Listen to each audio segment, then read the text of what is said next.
नमस्कार, आप देख रहे हैं सस्यामला न्यूज चैनल। बिहार में कुछ दिनों पहले एक खबर बड़ी तेजी से वायरल हुई थी। आम लोगों तक इस बात को पहुंचाने का प्रयास लोगों ने किया था।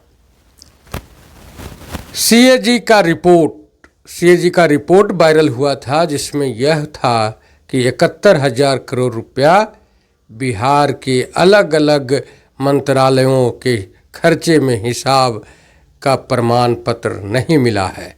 वह पैसे खर्च तो हो गए, लेकिन कहाँ खर्च हुए इसकी जानकारी मंत्रालय के मंत्री, प्रधान सचिव और खर्च करने वाले जो जिला स्तर, प्रखंड स्तर के पदाधिकारी हैं, उन्हें किन्हीं को पता नहीं।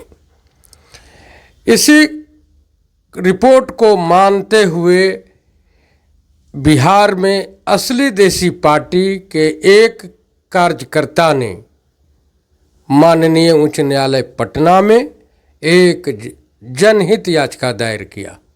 जनहित याचिका दायर करने का सोच इसलिए उस कार्यकर्ता में आई कि वह पैसे जो 71,000 करोड़ रुपए हैं, वह बिहार के आम गरीबों का पैसा, जो बिहारी बाहर से कमाकर यहाँ कमाकर टैक्स दे रहे थे, वैसे पैसे का लूट मान करके वह एक जनहित याचिका दायर माननीय उच्च न्यायालय में किया। उसी के बारे में विस्तार से जानकारी के लिए हम चर्चा करेंगे असली देशी पार्टी के राष्ट्रीय प्रधान महासचिव पृथ्वी कुशवाहा जी के साथ। पृथ्वी कुशवाहा जी 2019 में काराकाट लोकसभा से प्रत्याशी भी रहे हैं और उजियारपुर से भी यह उम्मीदवार रहे। इनसे चर्चा करते हैं कि इनके कार्यकर्ता जो जनहित याचिका दायर किया है, उसका अभी वर्तमान में क्या स्थिति है। सर, आपका हमारे चैनल में स्वागत है। आपको भी, आपके चैनल को मेरे तरफ से धन्यवाद है।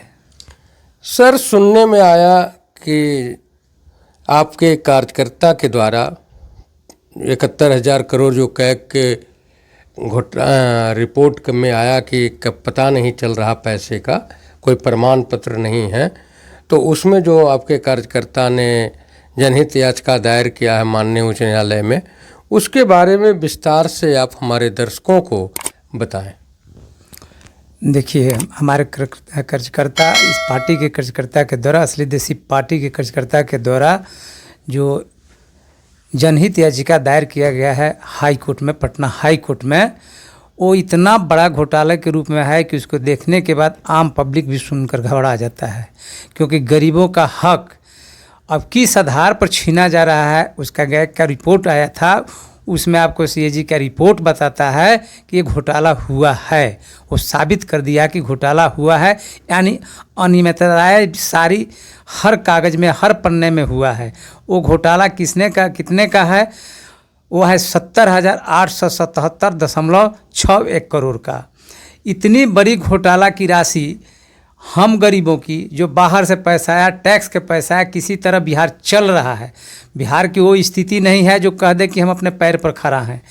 उनके गरीबों की मान सम्मान जिससे बचता, गांव जवार हर तरह की सुविधा मिलती, तो आज उन किसानों के भी हक को छीन लिया गया है, गरीबों की हक को छीन लिया गया है, बेरोजगारों की हक को छीन लिया गया।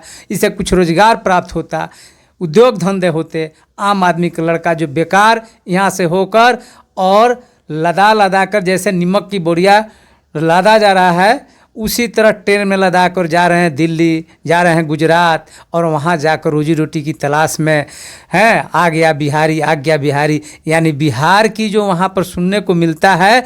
और बड़े लोग या अच्छे लोग बिहार के उधर जाते हैं तो अपने आप को हीन महसूस करते हैं कि ये बिहारियों की क्या स्थिति है। आज उन बिहारियों का हक जो है सो छीन लिया गया है। ये सारे रिपोर्ट के अनुसार ये जो जनहित याचिका पटना उच्च न्यायालय में दाखिल किया गया है, जिसकी सारी प्रक्रिया पूरी हो चुकी है। अब रह गई सवाल कि सरकार को इसे कोई डर भय नहीं है। अगर डर भय होता तो 1995 के बाद 96 में लालू जी पर केस हुआ था जो 900 करोड़ का था। यानी 900 करोड़ के घोटाला का आंच जब इनके पास पहुंचा तो इन्होंने इस्तीफा लगा दिया। हमारे माननीय बड़े भाई हमारे जो बिहार के मुख्यमंत्री हैं, जीरो टॉलरेंस पर चलते हैं, लेकिन आज जीरो टॉलरेंस न जाने उनका क्या हो गया है कि इस पर कोई ध्यान भी नहीं देते हैं और जनता के बीच जाकर वोट वोट वोट वोट की राजनीति और पॉलिसी हो रही है। ये बात याद रखें, ये आए दिन वोट दूर नहीं, ये जो आपकी संलीनता है उस सारे चीज़ का परिचय जनता जानेगी और वहाँ तक लोग जनाएगा। आज जिस स्थिति में आपका हर विधानसभा फंसेगा और उस समय कहिएगा नहीं कि नहीं ये हो गया नहीं होगा। इस पर ध्यान दीजिए। उन माननीयों जो आपके साथ मंत्री हैं आपके मंत्रालय में, यानी 34 मंत्रियों में 11 आदमी पर तो एक घोटाले का आंच आ चुका है। अब बताए कि निष्पक्ष कौन बचा हुआ है? जो मंत्रालय है पंचायती राज, उसके ही हमारे माननीय उप मुख्यमंत्री सम्राट चौधरी जी थे, उनके समय में 28,000 करोड़ से अधिक का घोटाला हुआ है। वह हर एक घोटाला जनता इसके लिए चिल्ला रही है, लेकिन इस पर कोई ध्यान देने वाला नहीं है। पक्ष विपक्ष लगा हुआ है अपने चुनाव के फेरे में और जनता कह रही है कि अंत में क्या होगा। जीएसटी कम हुआ मगर कहीं कम का स्थिति क्या है? मान लीजिए किस पर हुआ, देखिए ना, वो हाल पैदा होगा कि इस घोटाले से कि जो ही इलेक्शन ख़त्म होगा तो बिहार में उतनी बड़ी महंगाई का सामना करना पड़ेगा कि गरीब को जीना हराम हो जाएगा इस बिहार में, इस प्रांत में। पृथ्वी जी, आपने सीधा सीधा आरोप बिहार सरकार के मुखिया नीतीश कुमार और उप मुख्यमंत्री सम्राट चौधरी पर लगा रहे हैं, या आपके जो कार्यकर्ता ने जो वहाँ जनहित याचिका दायर किया है वो इन्हीं लोगों के ऊपर किया है। तो मेरा ये कहना है कि पिछले 20 वर्षों से नीतीश जी पर एक भी दाग नहीं लगा। वो सुशासन की सरकार रही। उन्होंने कहा कि मेरे अंदर में घोटाले नहीं होंगे, और आप कह रहे हैं कि 71,000 करोड़ का घोटाला हो गया। तो चारा घोटाला से भी लगभग 80% ज़्यादा बड़ा घोटाला है। बताइए, इस घोटाले से तो बिहार के जो गरीब लोग हैं उनके पैर ही उखड़ जाएंगे। तो कहाँ एक तरफ वो कहते हैं कि हम बहुत ही सीधे हैं, घोटाला नहीं करते हैं, दूसरी तरफ आप इतना बड़ा घोटाले का उजागर किए हैं। देखिए, कहने से कुछ नहीं होगा। हम ईमानदार हैं, लेकिन ईमानदारी करते करते एक बार ऐसी घटना हो जाती है कि हम बेईमान बन जाते हैं। एक दाग लग जाता है तो सारे ईमानदारी उसी में स्वाहा हो जाता है। उन्हें याद होना चाहिए कि चुनाव का समय है, जनता तक जानेगी। जनता आपके चुनाव पीरियड में पूरे बिहार में इसका परिणाम होगा कि इसको पार्टी को, सरकार को भोगना पड़ेगा, क्योंकि बिहार के 10 विभाग में हुआ है, यानी 10 मंत्रियों और उनके मुखिया हमारे बड़े भाई माननीय मुख्यमंत्री जी हैं। जनता में ये आक्रोश होने जा रहा है, बहुत जनता अब समझ रही है सोशल मीडिया के द्वारा, फिर प्रोग्राम के द्वारा। इस तरह लोग कह रहे हैं कि जमुई से आप प्रोग्राम शुरू कीजिए, जिला से, पूरा जमुई जिला से कई जिला के लोग तैयार हैं कि अगला कदम उठाया जाए कि हर जगह इसका आयोजन किया जाए। जमुई के लोग हमारे पास आए थे, मैंने उनको अभी रोका है कि नहीं, अभी हम इस पर अभी विचार कर रहे हैं कि क्या करेंगे। तो इस तरह की स्थिति पैदा होकर रहेगी, हर जनता के बीच जाएंगे लोग, हम ही नहीं हैं, मेरे लाखों कार्यकर्ता के रूप में है, जनता तक जाएंगे और जनता इसे जानेगी और जानकर ही अपना सही सलामत से इस बार की चुनाव में अपने प्रतिनिधि चुनेगी जो जनता के लिए उपलब्ध हो। बताइए, बिहार में गरीबी गरीबी गरीब चिल्ला रहा है, कंगाल की स्थिति में हम लोग चल रहे हैं। यानी अभी भी बिहार में 40% लोगों के घर में 2 टाइम भोजन नहीं मिलता है, और 2 टाइम भोजन का जुगाड़ कैसे होगा? तो वो यहाँ से 60% लोग यहाँ आश्रित है दूसरे राज्य पर, चाहे बंगाल हो, बम्बई हो, महाराष्ट्र हो, गुजरात हो, दिल्ली हो, पंजाब हो, हरियाणा हो, वहाँ जाकर रोजी रोटी के तलाश में कौन ऐसा व्यक्ति है जो चाहेगा कि हम प्रदेश में फंसे और वहाँ के लोगों से पिटाए भी, बात भी सुने बार बार क्या शिवसेना कर देता है और पार्टियां क्या कर देती है। महाराष्ट्र में रहना मुश्किल से लोग रह रहे हैं जीने के लिए, पापी पेट का सवाल है, कोई उपाय नहीं है, तब हम अपना राज्य छोड़कर दूसरे राज्य में भीख मांगने के ख्याल से एक जाते हैं, हम मजदूरी करते हैं। महाराष्ट्र में बिहारियों के साथ भेदभाव, अब महाराष्ट्र में सरकार भाजपा की, तो महाराष्ट्र की सरकार जो है वो बिहारियों के भेदभाव को रोकती नहीं है, तो फिर बिहारी जनता यहाँ भाजपा के साथ वोट कैसे करती है सर? देखिए, बिहार हमेशा सामंतवादियों के हाथ का खिलौना बना हुआ था, आगे से भी देखा जा रहा है।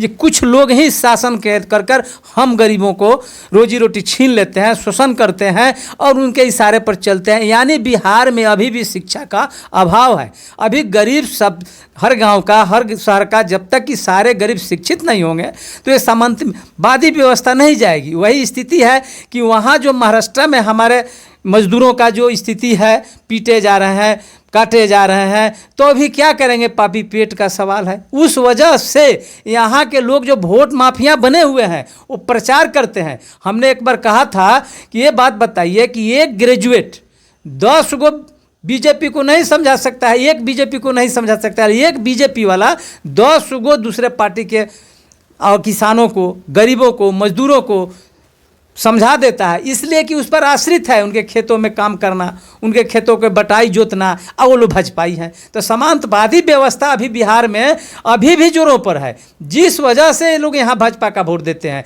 जिस दिन सामंतवादी व्यवस्था खत्म हो जाएगी, तो समाजवादी व्यवस्था खत्म हो जाएगी सामंतों का, तो उस दिन बिहार निश्चित रूप से निकल जाएगा और बिहार बिहार ही बन जाएगा।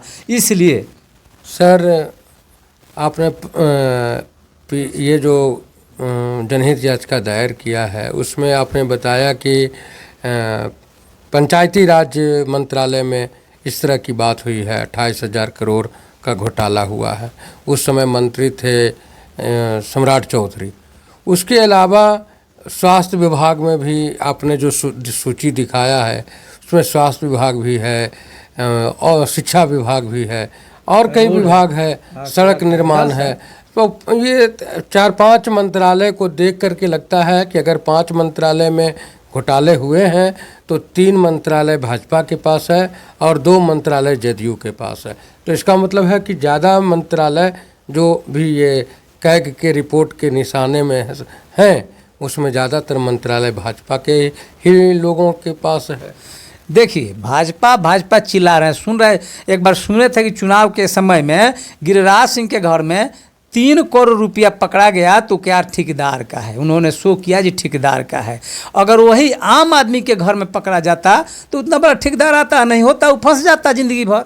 ये स्थिति भाजपाई, सबसे बड़ा लूट का खसोट का काम भाजपा ही करते हैं। यानी भाजपा ही बिहार की लूट की सबसे बड़ी पार्टी दिखाई देती है। आप देख लीजिए, लूट खसोट कब नहीं हुआ भाजपा में। इस वजह से भी आप 5 में नहीं कहते हैं, 200 में सबसे अधिक मंत्री जो है सो भाजपा के हैं और सबसे बड़ा जो काम करते हैं भाजपा के करते हैं। और पार्टियों में देखते थे, सरकार थी 1 रुपया तेल पर भरता था तो ये लोग हाहाकार मचा देते थे।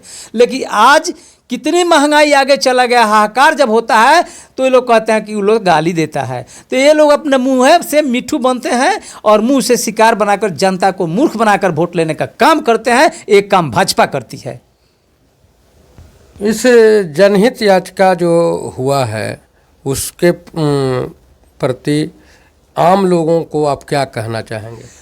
मैं आम लोगों से अपने हाथ जोड़कर प्रार्थना भी करेंगे, गरीबों तक भी प्रार्थना आज भी करते हैं कि देखिए जनहित याचिका का अर्थ क्या होता है। यानी इतनी बड़ी घोटाला हो गया है कि जो भारत की धरती पर शायद किसी राज्य में नहीं हुआ है। तो 70,877 यानी इतनी घोटाला में एक राज्य की 1 साल के 4 महीने का बजट है। अब समझिए कि आप लोगों के पास हर चीज़ बढ़ जाएगा, केवल चुनाव भर आपको मिल रहा है, दिखावे के लिए मिल रहा है कि चुनाव है ये ले लो, चुनाव है ये ले लो। किसी ये समझता है कि पैसा कहाँ से आता है, फिर कहाँ से, यानी जनता का टैक्स ही सरकार चलती है। यानी जनता का पैसा जनता के द्वारा लेकर जनता के द्वारा चलाई जाती है। तो इस तरह ये है डेमोक्रेसी, ये है प्रजातंत्र।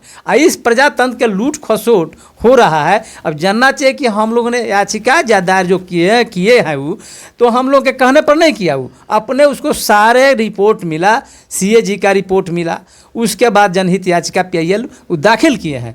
दाखिल करने के बाद हम लोग को मालूम हुआ, पार्टी में कहने लगे कि आप इसके लिए कॉन्फ्रेंस कीजिए। बड़े पार्टी वाले हम तैयार भी नहीं थे, लेकिन जनता के हित में जब हम लोग काम करते हैं, जनता की सेवा करते हैं, तो जनता तक तो बात और प्रचार कर कर ही हम जा सकते हैं और समझा सकते हैं कि देखिए गरीबों का हक इधर से कितना छीन लिया गया, अब आपको 10-10 हज़ार दे दिया गया, अब फिर देखिए 10-10 हज़ार के बदला कहीं 10-10 लाख न टैक्स बढ़ जाओ ले ले ये सरकार। कोई ज़रूरी नहीं कि आप लेकर उससे राजा हो जाइएगा। तो यानी सरकार का पैसा और सरकार कैसे खींच लेती है, हमें और आपको गरीबों को क्या महसूस होता है मालूम ही नहीं है। सर लेकिन एक चीज़ दुखद नहीं लगता कि इस इतने बड़े घोटाले पर, जिस पर आपके कार्यकर्ता ने PIL दर्ज किया है, दायर कराया है हाई कोर्ट में, जितनी भी बड़ी पार्टियां हैं विपक्ष में वह आवाज़ तक नहीं उठा रही। जैसे में कांग्रेस, राजद, सब लोग जनता के बीच जाकर के वोट मांग रहे हैं, गरीब होने का, गरीबों के पास जाकर के उनके पीठ सहलाने में लगे हैं। लेकिन यह जो गरीबों का पैसा उड़ा लिया गया ये कई के अनुसार, फिर ये पार्टियां चुप क्यों बैठी है? देखिए पार्टियों का अपना अपना सिद्धांत होता है। वो पार्टियां हो सके कि वो क्या सोचती है कि चुनाव का टाइम है हम क्यों उछालें या क्या बात है, तो पार्टियों के ऊपर निर्भर करता है, उनका विचार है। हो सकता है कि हम लोगों को अब लोग ये दृष्टि से देखते हो कि लोग आम आदमी, साधारण आदमी हैं जो पार्टी चला रहे हैं, तो ये ख्याल से उनका जो भी है उछलना नहीं चाहते हैं। जिस तरह की बड़े बड़े जो आपके यहाँ पर प्रकाशित करने वाले लोग हैं वो नहीं चाहते हैं कि इसको हम प्रकाशन करें। क्या मैटर है ये हम नहीं बता सकते हैं, लेकिन बड़ी बड़ी पार्टियां देख तो रही है। एक बार हवा लेकर आई उनके रिपोर्ट पर, गैंग की रिपोर्ट कर, लेकिन ये हवा कहाँ चली गई, किस गर्त में चला गया पता नहीं चला। लेकिन मेरे पास एक साक्ष्य आया हुआ है, इसलिए हम सब लोगों से मदद कर मांग रहे हैं, चाहे वो कांग्रेस हो, RJD हो या अन्य पार्टियां जो कुछ भी हो, हम लोग मांग रहे हैं कि देखिए ये आए दिन आप भी सत्ता में आइएगा, वो भी सत्ता में आएंगे, मगर गरीबों की रक्षा कैसे होगा जब आपका पैसा, कहाँ से आप लाइएगा पैसा, कहाँ से निकाह कीजिएगा पैसा। तो इस वजह से हम सबसे अपना मदद मांग रहे हैं, लेकिन कोई भी मदद देने के लिए भी मैदान में खड़ा दिखाई नहीं देता है। अभी आप क्या के रिपोर्ट के आधार पर पटना उच्च न्यायालय में जो जनहित याचिका दायर किया गया है असली देशी पार्टी के कार्यकर्ता के द्वारा, उसके बारे में इस पार्टी के राष्ट्रीय प्रधान महासचिव पृथ्वी कुशवाहा जी बता रहे थे, बिहार में इतनी बड़ी घोटाला और इसका कोई सुगबुगाहट तक नहीं। उधर इससे 70-80% कम का हुआ घोटाला, जिसमें 2 मुख्यमंत्रियों का नाम घसीटा गया, कई लोग और घसीटे गए, उसका हनक आज तक महसूस हो रहा है। वही चारा घोटाला का आज भी हवाला देकर के नेताओं के राजनीतिक कैरियर को समाप्त किया जा रहा है। लेकिन 71,000 करोड़ जैसे बड़े घोटाले पर न सत्ता पक्ष मुंह खोल रही है, न विपक्ष के नेता मुंह खोल रहे हैं। गरीब के मसीहा कहने को सभी ललायत हैं, गरीब के मसीहा बनने को सभी आतुर हैं, सत्ता में बैठने को सभी परेशान हैं, लेकिन गरीब के जो पैसे, गरीब के टैक्स का जो लूट मचा है, उस लूट को रोकने के लिए कोई तैयार नहीं है। इस इतने बड़े घोटाले हुए, इस पर जनहित याचिका दायर हुआ और जनहित याचिका दायर का खबर किसी भी बड़े अखबारों में या बड़े चैनलों में देखने तक को नहीं मिला। आखिर क्या मजबूरी है मीडिया का या नेताओं का? सर आपने जो समय दिया उसके लिए धन्यवाद। धन्यवाद आपको भी।